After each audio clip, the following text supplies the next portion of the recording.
कहानी की शुरुआत में हमें एडमम नाम के शख्स से मिलवाया जाता है जो अपने घर में अकेला है क्योंकि उसका परिवार एक रिश्तेदार की पार्टी में गया हुआ है। सुबह एडमम की नींद एक अजीब सी आवाज से खुलती है। जब वह दरवाजे पर जाकर देखता है तो ऐसा लगता है कि बाहर किसी का झगड़ा हो रहा है। एडमम दरवाजे के छेद से झांकता है लेकिन बाहर कोई दिखाई नहीं देता, इसलिए वह अंदर आकर टीवी चलाता है। तभी टीवी पर इमरजेंसी अलार्म आता है।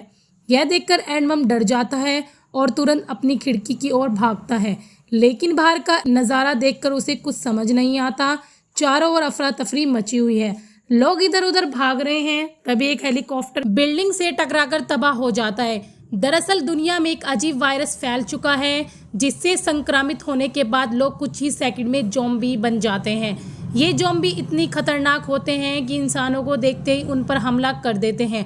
एडमम बहुत घबराया हुआ है। तभी उसके दरवाजे पर कोई दस्तक देता है और बिना इजाज़त के ही भागता हुआ अंदर आ जाता है।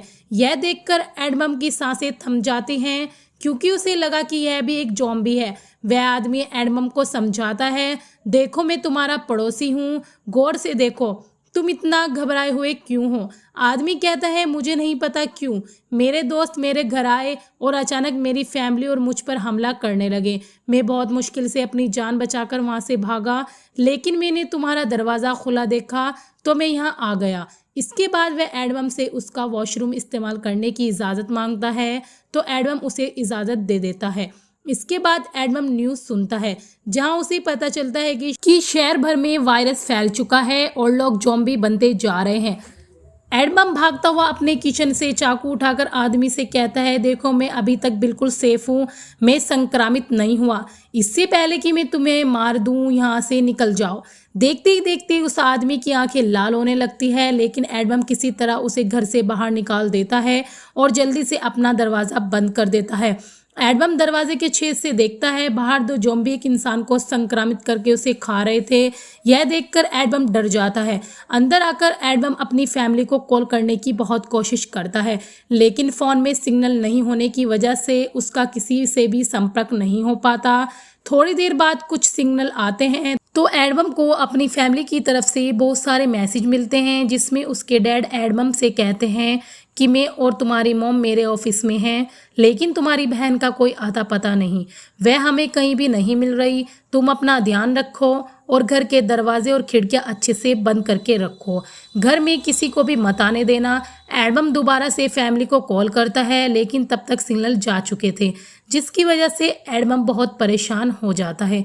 बाहर बहुत सारे ज़ॉम्बी थे, हर तरफ तबाही मची हुई थी। एडमम को कुछ समझ नहीं आ रहा था कि उसे क्या करना चाहिए। तभी एडमम अपनी फैमिली पिक्चर पर जिंदा रहो लिखता है, जिससे उसे जिंदा रहने की प्रेरणा मिलती रहे। अब ऐसे ही काफ़ी दिन गुजर जाते हैं। एडमम कई दिनों से बिल्कुल अकेला था।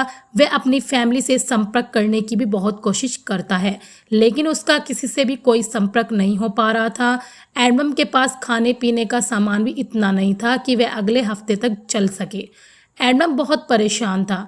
वह ज़ॉम्बी से बचने के लिए अपनी सुरक्षा का इंतज़ाम करने लगता है। वह पूरे घर को बहुत अच्छे से सील करता है और बाहर वाले दरवाजे पर फ्रिज रख देता है।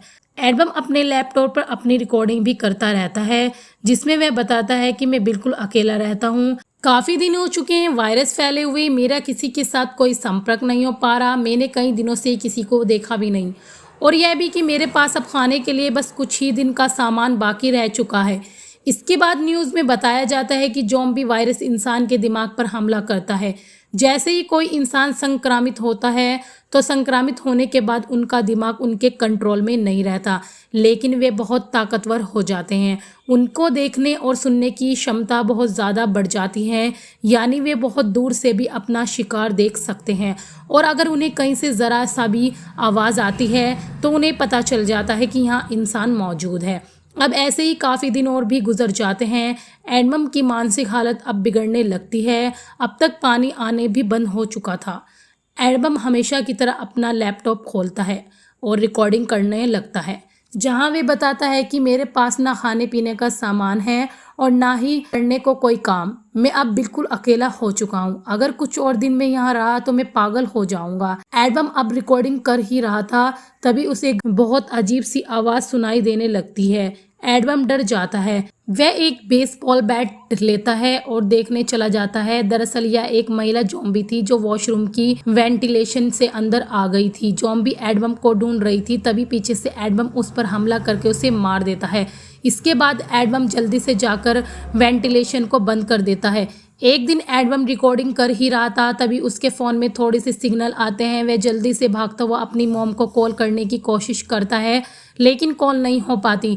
तभी उसे उसकी मॉम का पुराना वॉइस नोट आता है, जिसमें वह बता रही थी कि हम लोग बिल्कुल सेफ हैं, हमारे साथ और भी बहुत सारे लोग हैं। इसी के साथ पीछे बहुत शोर होने लगता है और मैसेज वहीं कट हो जाता है, जिसका साफ मतलब यह था कि वहां भी ज़ॉम्बी हमला कर दिया है और एडमम की मॉम डैड भी अब तक ज़ॉम्बी बन चुके होंगे। एडमम अंदर से टूट जाता है और बहुत ज़्यादा रोता है। एडमम बहुत गुस्से में था, इसलिए वह अपना बेसबॉल बैट उठाता है और ज़ॉम्बी को मारने के लिए घर से निकल जाता है। लेकिन बाहर बहुत सारे ज़ॉम्बी थे जो एडमम के पीछे लग जाते हैं, इसलिए भागता हुआ एडमम वापस अपने घर आ जाता है। एडमम ने 4 दिन से कुछ नहीं खाया पिया था, इसलिए वह थक हार कर फैसला करता है कि उसे अब अपनी जान ले लेनी चाहिए। इसलिए जब वह अपने आप को फांसी देने वाला था, तभी वह सामने वाले अपार्टमेंट में एक लड़की को देखता है। लेकिन उसी समय एडमम के पाँव में कुर्सी फिसल जाती है और एडमम वहीं लटक जाता है। लेकिन उसकी किस्मत अच्छी थी कि वह किसी तरह नीचे गिर जाता है। एडमम को यकीन नहीं हो रहा था कि उसके सामने कोई लड़की है, क्योंकि उसने काफ़ी समय से किसी भी इंसान को नहीं देखा था। जब लड़की की नज़र एडमम पर जाती है तो उसे लगता है कि एडमम भी संक्रामित है, इसलिए वह अपनी खिड़की के सामने पर्दा कर देती है। अब निराश होकर एडमम रिकॉर्डिंग करने के लिए दोबारा से अपना लैपटॉप ऑन करता है, लेकिन अब उसके लैपटॉप की बैटरी भी ख़त्म हो जाती है। तब एडमम एक कागज़ पर वह सब लिखने लगता है जो वह उस लड़की को कहना चाहता था। अगले दिन दोनों अपनी अपनी खिड़की के सामने आते हैं। दोनों एक दूसरे को अपना नाम बताते हैं। लड़की का नाम एवा था। एक दूसरे से काफ़ी समय बाद मिलकर दोनों बहुत खुश होते हैं। एवा एडमम को कुछ खाने के लिए पूछती है, तभी एडमम कहता है, नहीं मेरे पास खाने के लिए कुछ नहीं है, लेकिन पीने के लिए पानी है जो कल रात को बारिश से उसने इकट्ठा किया था। तभी एवा को ज़ॉम्बी के आने की आवाज़ सुनाई देती है तो वह बहुत डर जाती है, इसलिए वह दोबारा से खिड़की के सामने पर्दा करने लगती है। तब एडमम एवा से पूछता है कि क्या हम कल दोबारा से बात कर सकते हैं, तो एवा हाँ में जवाब देती है। आज रात दोबारा से बहुत तेज़ बारिश होती है तो एडमम बहुत सारा पानी जमा कर लेता है और खुद भी नहाता है। अगली सुबह दोनों अपनी अपनी बालकनी में आते हैं। तब एडमम एक रस्सी एवा की तरफ फेंकता है, जिससे वह पानी की बोतल एवा की तरफ भेजता है। लेकिन बोतल जब बालकनी से टकराती है तो शोर होता है, जिससे ज़ॉम्बी उनकी तरफ आकर्षित हो जाते हैं। एक ज़ॉम्बी भागता हुआ आता है और एवा के अपार्टमेंट के ऊपर जाने लगता है। दोनों बहुत डर जाते हैं, लेकिन तभी एडमम ज़ॉम्बी का ध्यान अपनी तरफ करने के लिए उसकी तरफ एक बोतल मारता है। तब ज़ॉम्बी एवा को छोड़कर एडमम के अपार्टमेंट में आ जाते हैं, जिससे एडमम बेसबॉल बैट से मार देता है। एडमम के घर के सामने एक ज़ॉम्बी नज़र आता है जो उसका पड़ोसी था। एडमम चोरी चोरी बहुत ध्यान से उसकी मर्द देह के पास जाता है और उसके पॉकेट से उसके घर की चाबी निकाल लेता है। इसके बाद एडमम उस पड़ोसी के घर जाता है जहां वे एक मर्द महिला को देखता है। एडमम उसकी तरफ एक हेलमेट फेंकता है, यह देखने के लिए कि वह ज़ॉम्बी तो नहीं है, जिंदा भी है कि नहीं, लेकिन वह महिला मृतक थी। इसके बाद एडमम उसके घर के किचन में जाता है, जहां से उसे बहुत सारा खाने का सामान मिल जाता है। एडमम को वहां से और भी बहुत सारा सामान मिलता है जो उसके काम आ सकता था, जैसे कि कुछ हथियार वगैरह। तभी पीछे से एक ज़ॉम्बी आकर एडमम पर हमला कर देता है, लेकिन एडमम के पास हथियार था। एडमम उसे इस्तेमाल करके ज़ॉम्बी पर ही हमला करके उसे मार देता है। इसके बाद एडमम चुपचाप अपने अपार्टमेंट में आ जाता है। तभी उसे याद आता है कि उसने ज़ॉम्बी से लड़ाई की है, इसलिए एडमम जल्दी से अपने कपड़े उतार कर देखने लगता है। लेकिन एडमम की किस्मत अच्छी थी, उसे कहीं भी कोई कट नहीं लगा था। इसके बाद एडमम पड़ोसियों के घर से लाया हुआ बैग देखता है, जिसमें से उसे 2 वॉकी टॉकी मिलते हैं, जिनमें से एक वह एवा की तरफ फेंक देता है, जिसकी आवाज़ सुनकर ज़ॉम्बी भागते हुए उसकी तरफ आते हैं। लेकिन एडमम एक बार फिर से अपनी जान बचाते हुए अपने घर वापस आ जाता है। इसके बाद दोनों एक दूसरे से बात करते हैं, जिसके बाद दोनों को बहुत अच्छा लगता है। अब इस तरह 5-6 दिन और गुजर जाते हैं, लेकिन अब दोबारा से एडमम एडमम और एवा के पास खाना ख़त्म हो चुका था, इसलिए एडमम अब अपने घर की वेंटिलेशन का इस्तेमाल करके दूसरे अपार्टमेंट में जाने की कोशिश करता है। जब एडमम दूसरे अपार्टमेंट में जाता है तो वहाँ उसे बहुत सारा खाने का सामान मिल जाता है। एडमम एवा को बताता है कि उसे बहुत सारे खाने का सामान मिला है। एवा एडमम पर नाराज़ होती है कि बाहर बहुत सारे ज़ॉम्बी हैं, इसलिए तुम्हें अपने घर से बाहर नहीं जाना चाहिए था। तभी एडमम को पीछे से किसी की आवाज़ आती है, जो एक बूढ़ा आदमी था। दोनों समझ जाते हैं कि दोनों ज़ॉम्बी नहीं हैं। बूढ़ा आदमी एडमम से पूछता है कि तुम यहाँ कैसे आए। तब एडमम बताता है कि मैं अपने घर की वेंटिलेशन इस्तेमाल करके यहाँ आया हूँ। मैं काफ़ी दिनों से भूखा था, इसलिए मुझे खाना चाहिए था, इसलिए मैं यहाँ आया हूँ।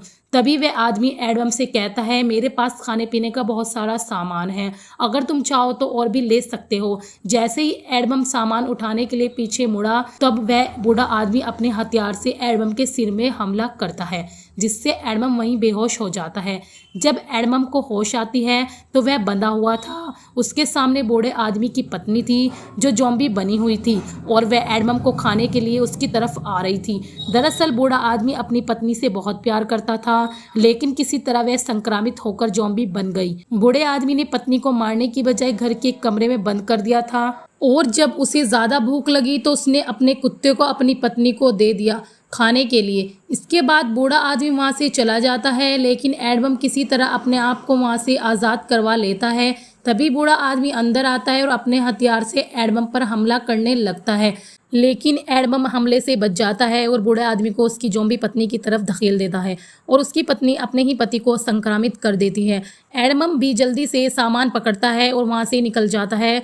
तभी एवा उसे बताती है कि उसके घर में भी ज़ॉम्बी आ चुके हैं, इसलिए एडमम अपने अपार्टमेंट से एवा के अपार्टमेंट में कूद जाता है, लेकिन उसका पाँव फिसल जाता है और वह नीचे जा गिरता है। लेकिन एवा अपनी बेडशीट से उसे ऊपर लाने में मदद करती है, लेकिन अब ज़ॉम्बी भी उसके पीछे पीछे आ रहे थे, इसलिए एडमम एवा के अपार्टमेंट से एक फ्लोर नीचे रुक जाता है और बेडशीट काट देता है, जिससे ज़ॉम्बी नीचे गिर जाते हैं।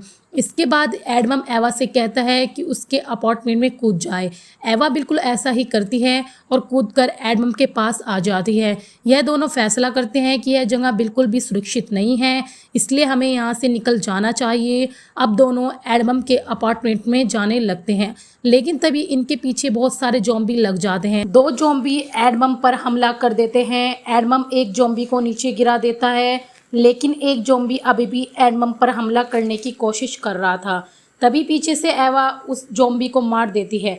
जल्दी से यह दोनों एडमम के अपार्टमेंट में आ जाते हैं। तभी एडमम एवा को बेसबॉल बैट देता है और कहता है, मुझे जल्दी से मार दो क्योंकि मुझ पर ज़ॉम्बी ने अटैक कर दिया है।